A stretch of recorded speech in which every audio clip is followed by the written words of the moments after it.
Antes de iniciar, déjame hacerte una pregunta. Piénsala bien. ¿Realmente tú te has sentido en algún momento que has sufrido injustamente?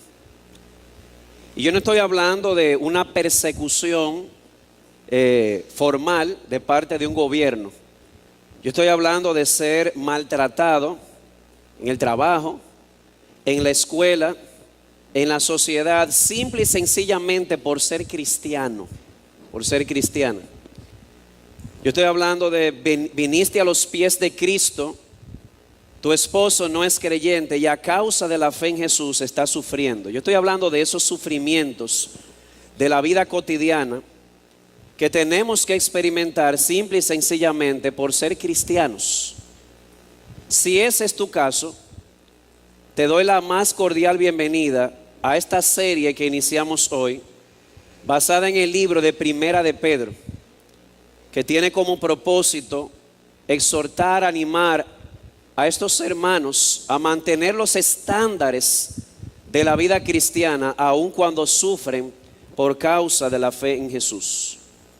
Claro que esto es una meditación de Santa Cena, así que no voy a empezar la exposición de un texto, no va a ser una predicación expositiva consecutiva, eso lo haremos la semana que viene si el Señor lo permite. Lo que sí vamos a hacer es, vamos a tomar toda la cristología que tiene este libro, que se va a sorprender bastante. Cuánta cristología, cuántas enseñanzas acerca de la persona y de la obra de Cristo en un libro tan pequeño. Y definitivamente mi deseo y oración en esta noche es que puedan ver la relevancia que tiene el sufrimiento de Cristo, la victoria de Cristo para nosotros en medio del sufrimiento. Dicho de otra forma, Pedro dirigió una palabra de ánimo a estos hermanos que estaban sufriendo por causa de Cristo, y todas las enseñanzas de Pedro, todas están dentro del marco de la obra de Jesucristo. Y cuando hablo de la obra de Jesucristo me refiero tanto a su obra de humillación como a su obra de exaltación. De hecho, de manera general vamos a ver que por su humillación, hablando de Cristo, es que no se está viendo, tengo la proyección. Por su humillación, Cristo nos provee, oigan todo lo que enseña Pedro, por su humillación, Cristo nos provee perdón, nos provee redención y nos provee un modelo para nosotros seguir en medio del sufrimiento injusto. Y no solamente eso, por su exaltación, Cristo nos provee una esperanza viva en la cual nos podemos regocijar cuando estamos experimentando el sufrimiento injusto. Usted puede repetir, sí, lo voy a repetir. Vamos a ver de manera general que el sufrimiento, la humillación de Cristo nos provee perdón, redención y un modelo a seguir en medio del sufrimiento injusto, y cómo la exaltación de Cristo nos provee una esperanza viva para gozarnos en medio del sufrimiento injusto. Eso es lo que vamos a ver de manera general, pero antes de iniciar vamos otra vez a inclinar nuestros rostros y a pedirle a nuestro Dios su bendición.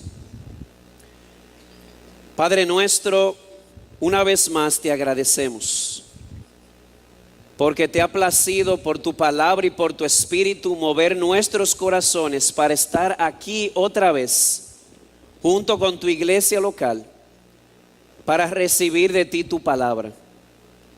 Por eso te rogamos, desarraiga de nosotros toda malicia, toda inmundicia, todo orgullo, para que con humildad respondamos ante tu palabra y demos fruto a 30, 50 y a 100 por uno. Te rogamos, oh Señor, que tú nos concedas el salir de aquí después de considerar todo lo que Pedro tiene que decirnos acerca de la persona y la obra de Cristo, que salgamos de aquí más enamorados de Jesús. Oh Señor, que como se nos hablaba en esta mañana, tú sigas encendiendo en nosotros una pasión mayor y más creciente cada día por Jesucristo, por su palabra, por su pueblo. Y concédenos ver también a aquellos que están aquí que no te conocen, venir a los pies de Cristo y confesar que Él es el Señor para gloria tuya. En el nombre de Jesús te lo rogamos. Amén. Entonces, ¿qué vamos a ver? Vamos a ver cómo en medio del sufrimiento injusto por causa de Cristo, su muerte nos provee, o su humillación nos provee perdón, nos provee redención y nos provee un modelo a seguir.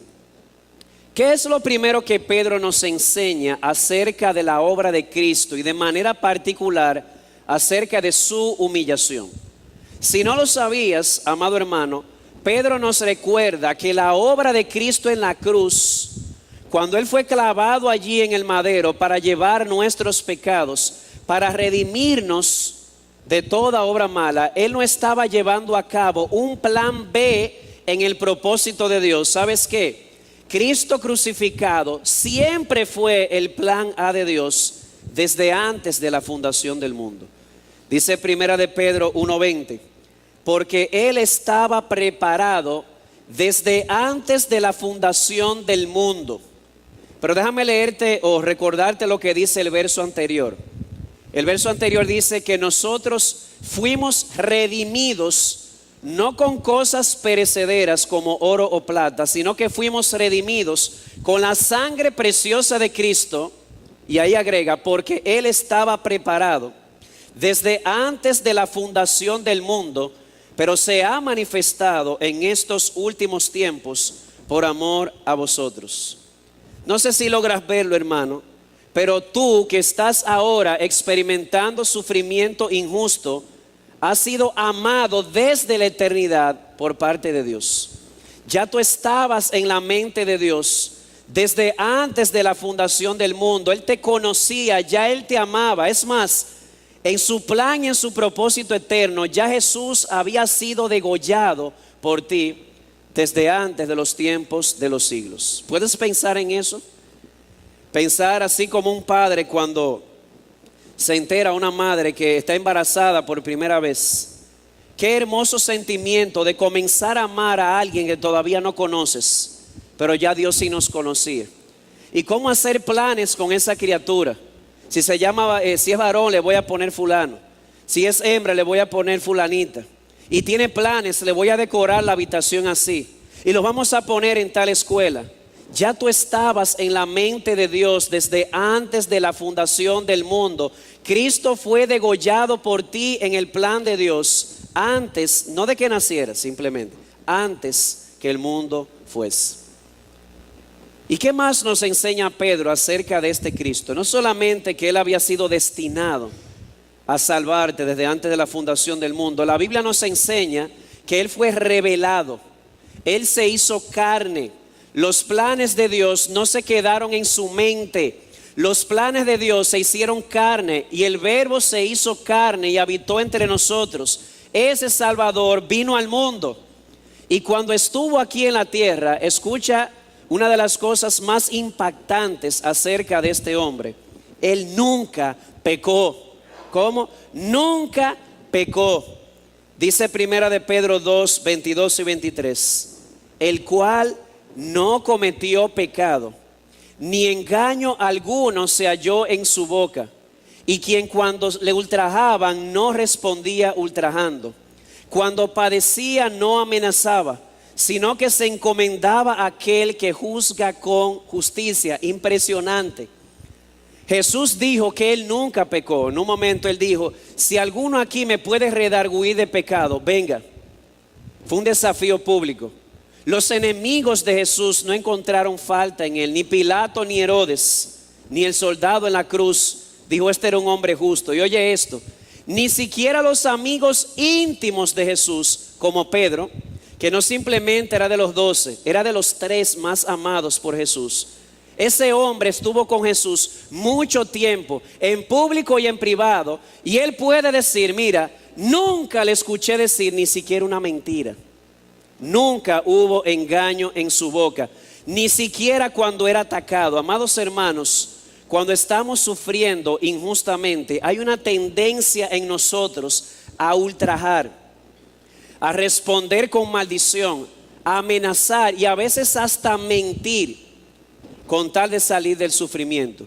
Jesús se vio en el sufrimiento injusto y nunca salió por su boca una palabra de mentira, nunca salió de su boca un engaño, nunca salió un ultraje, todo lo contrario, encomendaba su causa a aquel que juzga con justicia.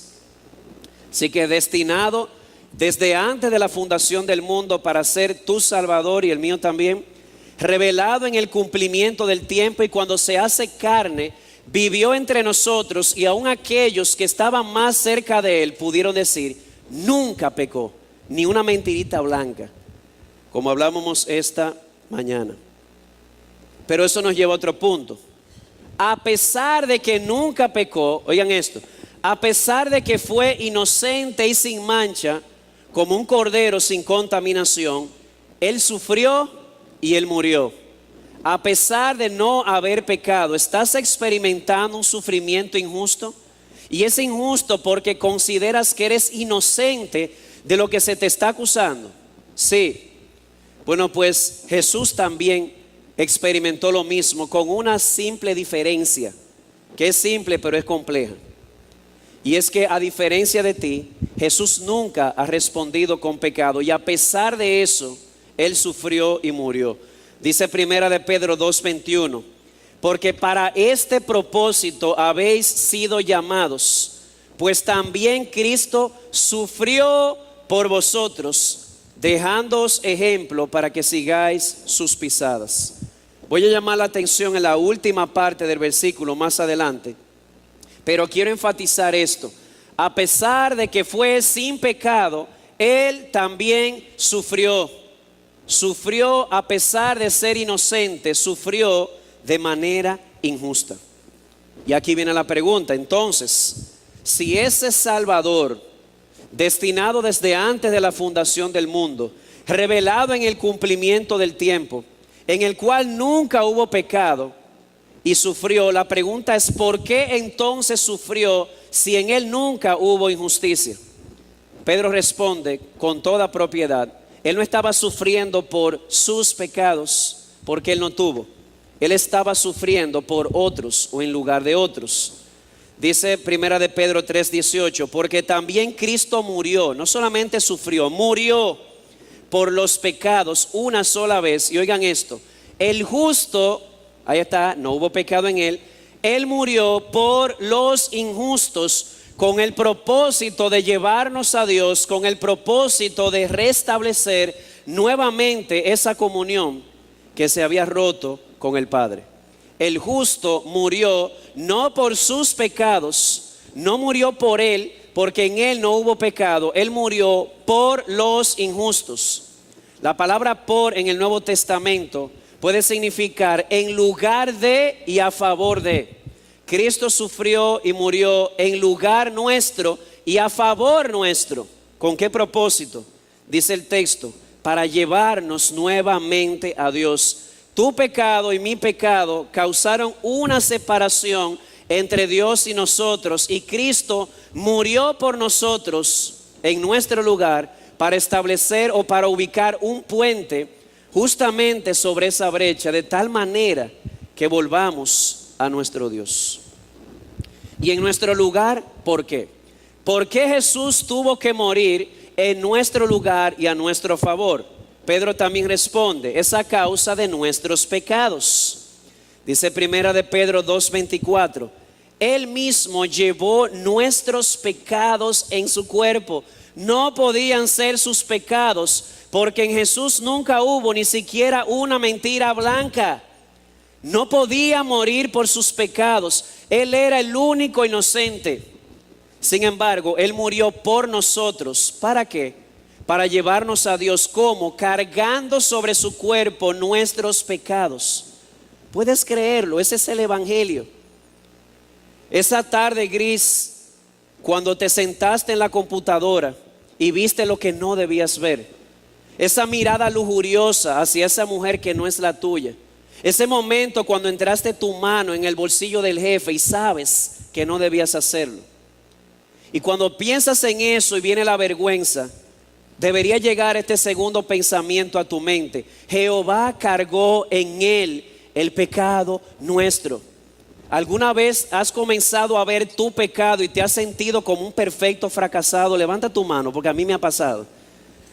Me siento como un perfecto fracasado a causa de mi pecado. Pero Pedro dice aquí que Jesús llevó en la cruz nuestros pecados. Los llevó sobre su cuerpo a fin de que muramos al pecado y vivamos a la justicia. Así que, amado hermano, Cristo, destinado desde antes de la fundación del mundo, revelado en el cumplimiento del tiempo, vino a este mundo como un cordero sin mancha, sin pecado, y a pesar de eso sufrió, pero sufrió no por él, sino sufrió por otros, en lugar de otros, en favor de otros, en ese caso nosotros, para llevar sobre su cuerpo nuestros pecados, nuestros fracasos morales. Jesús los llevó. Él llevó sobre su cuerpo la culpa por tus pecados y por los míos. Pero eso no es todo. Pedro también nos enseña que Él no solamente murió en la cruz para llevar la culpa de tus pecados, sino que Él también murió, sufrió y murió para redimirnos del dominio del pecado. No solamente cargó en la cruz la culpa por nuestros pecados, Él también murió para redimirnos del dominio de nuestro pecado. Dice primera de Pedro 1, 18 y 19. Sabiendo que no fuisteis redimidos de vuestra vana manera de vivir, heredada de vuestros padres con cosas perecederas como oro o plata, sino, voy a arrastrar el verbo, que fuisteis redimidos con sangre preciosa como de un cordero sin tacha y sin mancha, la sangre de Cristo. En otras palabras, usted era esclavo, y en este caso no está hablando de la culpa, ya la culpa la vimos en el punto anterior. Usted y yo éramos esclavos de una vana manera de vivir, una manera vacía de vivir, pero Cristo con su sangre pagó nuestro rescate. ¿Para qué? Para librarnos de esa vana manera de vivir que recibimos de nuestros antepasados. Y qué interesante, porque a veces estamos en medio del sufrimiento injusto y a nosotros nos parece o nos sentimos justificados en reaccionar de una manera inapropiada. Después de todo, me han tratado injustamente, así que yo me siento con el derecho de reaccionar y en mi reacción pecar.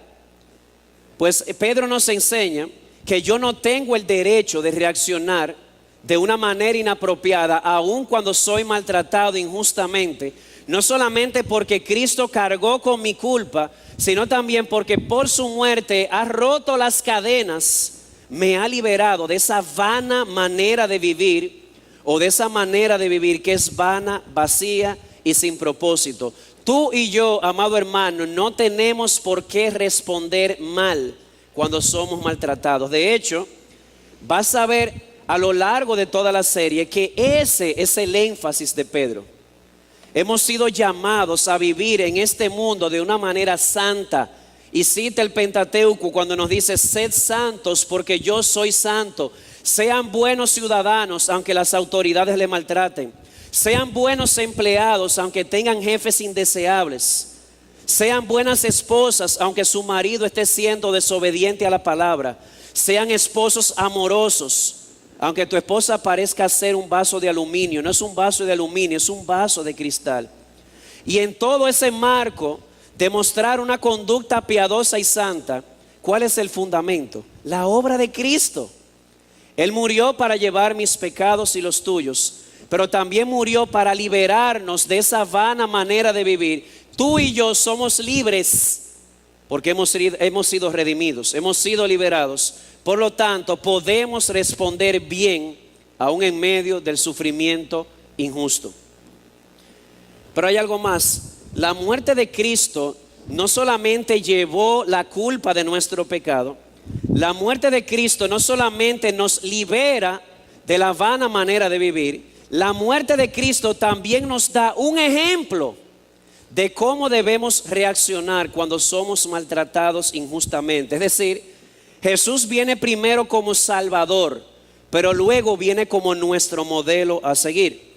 Dice primera de Pedro 2:21: porque para este propósito habéis sido llamados, pues también Cristo sufrió por vosotros. ¿Para qué?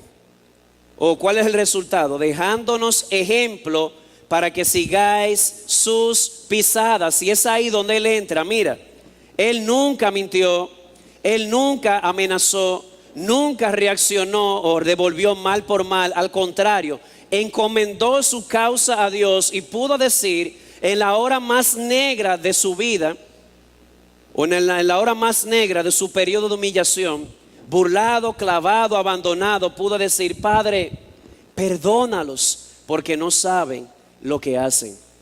¿Tú te consideras inocente en esto que estás experimentando? Sí, pero yo te aseguro que no eres del todo inocente. Todos nosotros tenemos una deuda muchas veces dentro de un conflicto. Nosotros, a pesar de ser inocentes de muchos de los sufrimientos que experimentamos, en muchas ocasiones no reaccionamos bien, reaccionamos mal. Pero Jesús nunca reaccionó mal.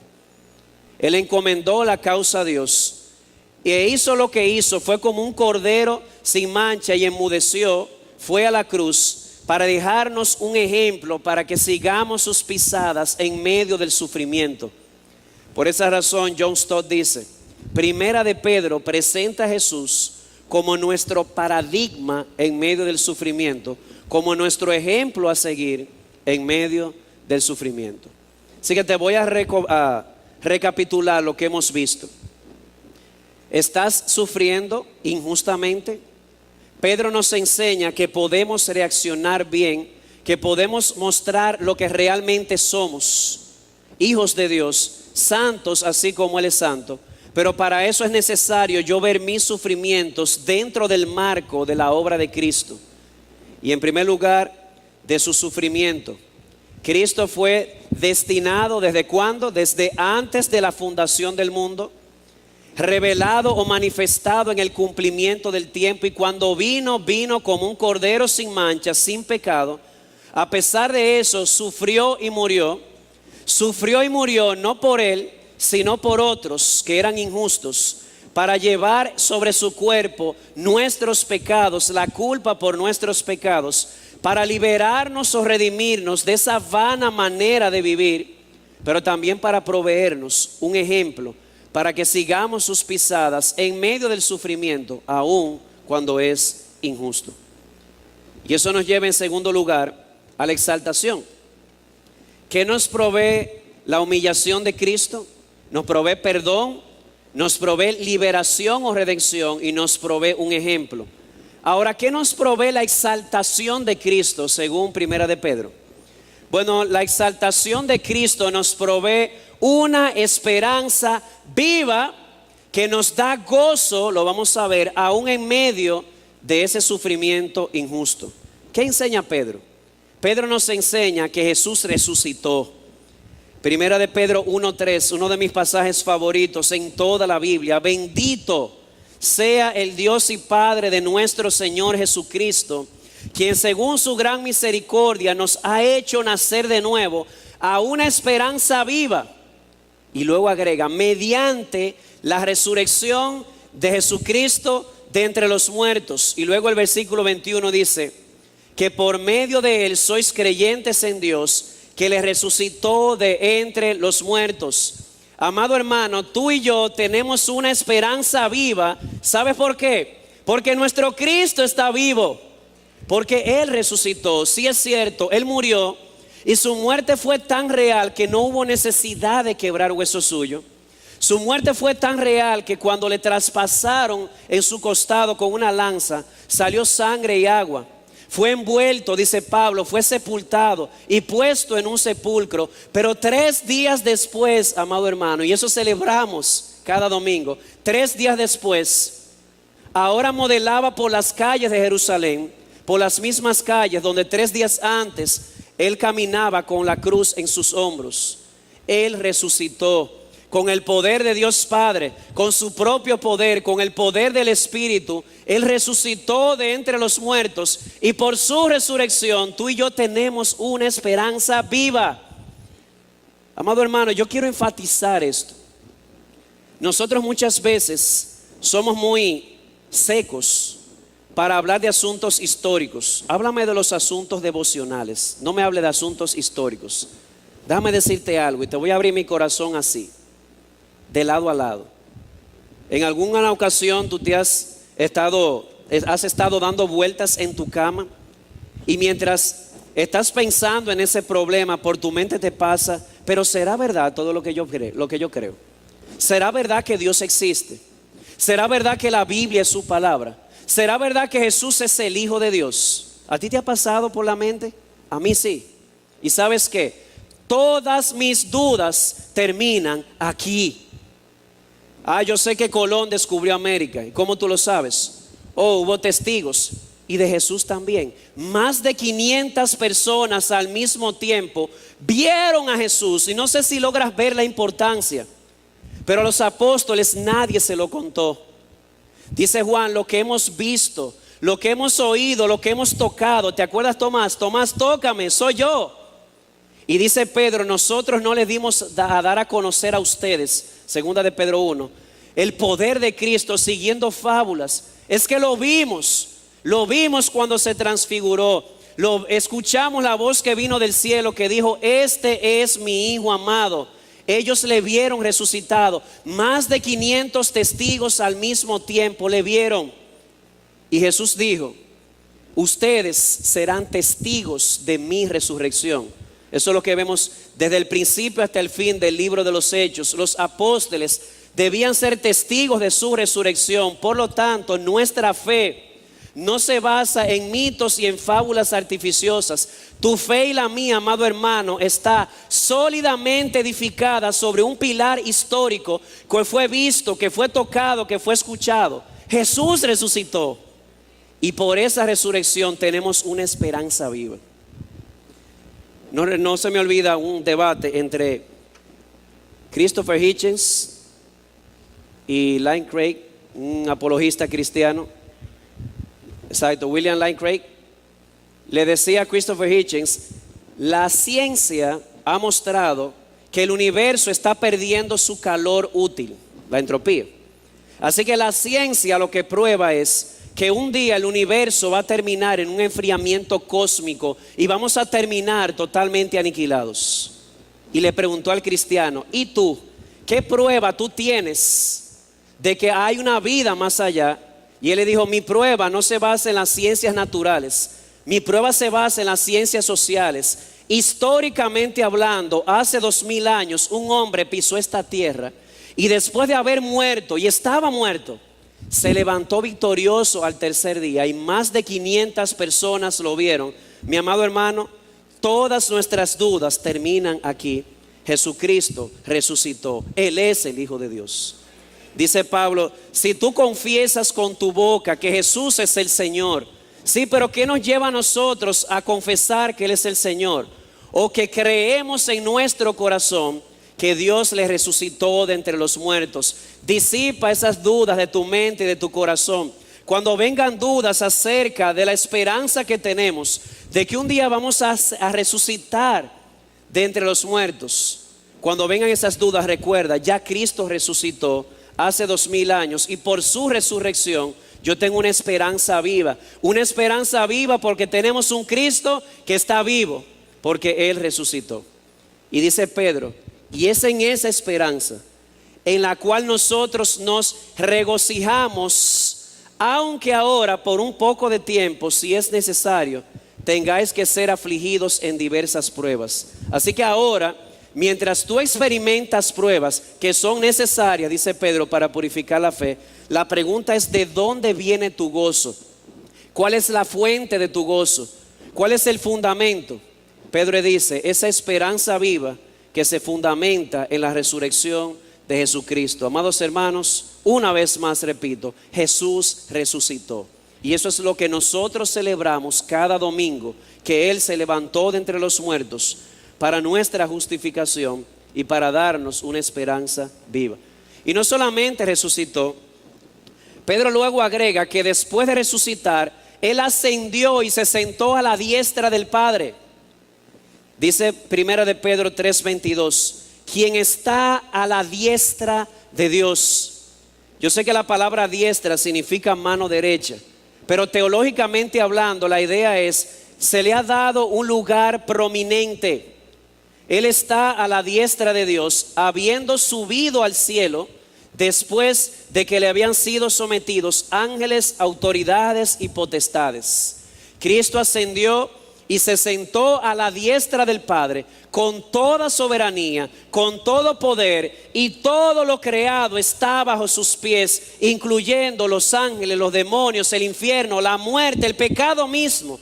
Todo está bajo sus pies, porque Dios le ha dado un nombre que es sobre todo nombre, para que ante el nombre de Jesús toda rodilla se doble y confiese que Él es el Señor, para gloria del Padre.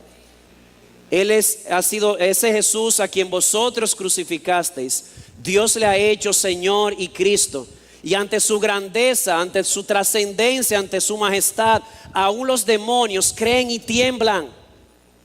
No puedo dejar de pensar en ese momento histórico, haciendo eco del Salmo 24, cuando por primera vez en la historia un hombre asciende al cielo y se atreve a ponerle las manos a la cerradura de esa puerta. Alzaos, oh puertas, para que entre el Rey de Gloria. Imagino detrás, como dice Paul Washer, todo ángel y todo principado diciendo: ¿quién es este que se atreve a hablarle a las puertas del cielo? Él es el Rey de Gloria. Y por primera vez en la historia se abren las puertas para un hombre que desfila por ese pasillo, mientras todo lo creado, aún los ángeles, se postran ante sus pies. Y cuando llega a las escalinatas del trono de Dios, sube y sin pedir permiso se sienta a la diestra de su Padre y le dice, no como una pregunta, sino como una afirmación: Padre, consumado es.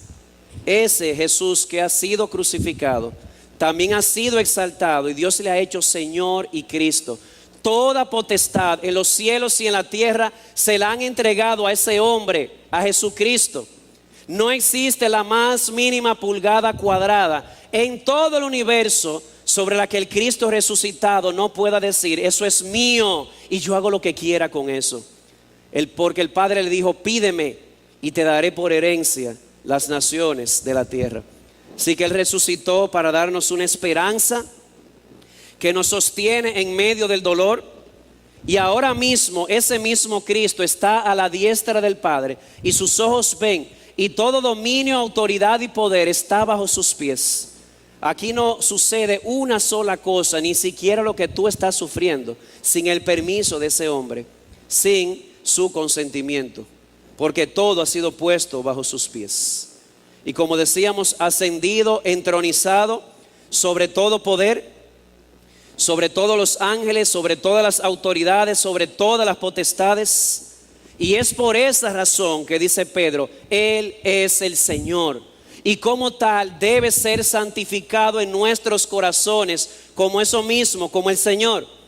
Dice primera de Pedro 3:15: sino santificad, poner en alto a Cristo como Señor en vuestros corazones. ¿Por qué debe Cristo ser santificado? ¿Por qué debe ser santificado como Señor en nuestros corazones? Porque Él es el Señor. Y si tú no eres creyente, amado amigo, permíteme decirte algo.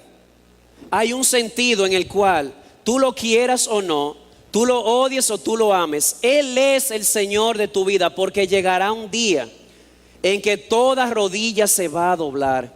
Aquellos que son cristianos por la gracia de Dios han doblado sus rodillas porque han reconocido o hemos reconocido voluntariamente su señorío. Pero en aquel día tus rodillas te van a ser quebradas con vara de hierro. Vas a tener que confesar que Jesucristo es el Señor, para gloria del Padre. Yo te ruego, como si dependiera de mí, pero depende del Espíritu, dobla tus rodillas hoy. Que Él está dispuesto a perdonar tu pecado, a redimirte de toda obra mala, a redimirte de la vana manera de vivir, y a proveerte un patrón para que sigas sus pisadas aún en medio del sufrimiento injusto. Y es precisamente por eso, porque Él es el Señor resucitado, ascendido, entronizado, es precisamente por eso que Él es la piedra angular sobre la cual se edifica la iglesia. Primera de Pedro 2:4. Y viniendo a Él, hablando de Cristo, como a una piedra viva, desechada por los hombres, pero escogida y preciosa delante de Dios. Él está haciendo alusión al Salmo 118, donde dice: la piedra que desecharon los edificadores ha venido a ser la piedra angular. La iglesia es el nuevo templo de Cristo, y como iglesia está formada por piedras vivas, y esas piedras vivas somos tú y yo. Y nosotros como templo formado por piedras vivas estamos edificados sobre una roca sólida. Esa roca sólida es Cristo crucificado y Cristo resucitado. Sí, muchos lo han desechado, pero para nosotros los que hemos creído, Él es la piedra angular y Él es absoluta, eterna y completamente hermoso para nuestras almas. Así que quiere el Señor que tu fe, que mi fe y que la Iglesia Bautista de la Gracia siga siendo edificada, no sobre sabiduría humana, no sobre la psicología moderna, no sobre la sociología, sino que siga siendo edificada sobre la piedra angular que es Jesucristo. Pero hay algo más, hay un paso más. Este Jesús que resucitó, que ascendió, se sentó a la diestra del Padre como Señor con toda autoridad, aún sobre los ángeles y demonios. Ese que es el Señor y que es la piedra angular. Te tengo una buena noticia y una mala noticia. Eso depende de qué lado tú estés, pero Él va a regresar otra vez. Dice Primera de Pedro 1:7: para que la prueba de vuestra fe, más preciosa que el oro que perece, aunque probado por fuego, sea hallada, que resulta en alabanza, gloria y honor en la revelación de Jesucristo. Él vino una vez con relación al pecado y regresará por segunda vez para salvar a aquellos que le esperan. Y si tú te preguntas por qué, Señor, es necesario yo experimentar este sufrimiento momentáneo, por qué, Señor, este trato injusto, Jesús dice: es necesario. Aunque ahora, si es necesario, tengáis que ser afligidos en diversas pruebas. ¿Para qué? Para que cuando Cristo venga y se manifieste en toda su gloria, cuando Él se revele, tu fe sea hallada en alabanza, gloria y honra. Sea como el oro que ha sido puesto en el fuego, no solamente para probar que es oro verdadero, sino también para quemar toda la escoria. Así que prepárate. Si has asumido esto y lo has abrazado por la fe y aprendes a ver el sufrimiento desde la perspectiva de Dios, y en vista a eso respondes de una manera evangélica, estas serán las palabras que escucharás en aquel día: bien, buen siervo fiel, sobre poco has sido fiel, sobre mucho te pondré, entra en el gozo de tu Señor. Así que en esta noche, cuando tomemos de este sacramento, cuando tomemos del pan, cuando tomemos del jugo del fruto de la vid, cuando tomemos del vino, recordemos esto, regocijémonos en que fuimos amados desde antes de la fundación del mundo. Regocijémonos en que Jesús vino al mundo sin pecado y a pesar de eso murió por nosotros para cargar nuestro pecado, para redimirnos de toda forma vana de vida y para darnos un ejemplo para seguir sus pisadas. Y 3 días después resucitó, ascendió, se sentó a la diestra del Padre como Señor y Cristo, con todo bajo sus pies.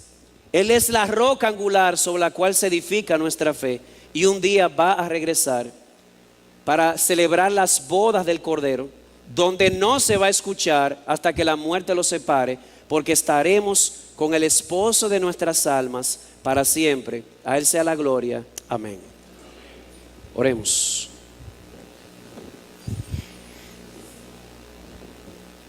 Señor y Dios, gracias. Gracias por el bendito evangelio de nuestro Señor y Salvador Jesucristo. Gracias, oh Señor, por recordarnos que este evangelio es pasado, presente y futuro. Por recordarnos que desde antes de la fundación del mundo ya estábamos en tu mente. Ya habías degollado a Jesús en tu plan por nuestro bien. Gracias, oh Señor, porque en el cumplimiento del tiempo Él murió para llevar nuestros fracasos morales, para llevar nuestros pecados y para darnos un ejemplo de vida. Gracias, oh Señor, por recordarnos esta noche que Él resucitó para darnos una esperanza viva. Creemos, oh Señor, que un día nos levantaremos otra vez, porque Jesucristo fue levantado con tu poder de entre los muertos. Ahora te rogamos, ayúdanos a esperar la venida de nuestro Señor Jesucristo y nuestra reunión con Él, viviendo en este presente siglo malo de una manera sobria, de una manera justa y de una manera piadosa. Padre, concédenos aún en medio del sufrimiento injusto, exaltar tu nombre, ser la sal de la tierra, ser la luz del mundo, de tal manera que cuando el mundo vea nuestras reacciones, cuando el mundo vea nuestras buenas obras, te glorifique a ti, nuestro Padre, que estás en los cielos, por lo que has hecho en nosotros. Alimenta, oh Señor, esa promesa en nosotros de que tú que empezaste la buena obra, tú la vas a terminar hasta el día de Jesucristo. Sigue, oh Señor, puliendo nuestra fe. Sigue refinando nuestra fe. Oh Padre, y gracias porque tu Espíritu Santo en nuestros corazones derrama tu amor constantemente en nosotros, de modo que sabemos que esa esperanza que tenemos no nos va a desilusionar. Concédenos también, oh Señor, que al tomar de estos elementos lo hagamos de una manera digna, reconociendo, recordando lo que estos elementos representan, recordando lo que hemos venido a hacer, que no hemos venido en primer lugar a recordar nuestros pecados que clavaron a Cristo en la cruz, sino que hemos venido a recordar en primer lugar al Cristo crucificado en la cruz por nuestros pecados. Oh Padre, ayúdanos a gozarnos y a celebrar juntos en este sacramento, porque te lo rogamos, no en nuestros méritos, sino en los méritos de aquel que murió por nuestros pecados y resucitó para nuestra justificación, nuestro Señor Jesucristo. Amén.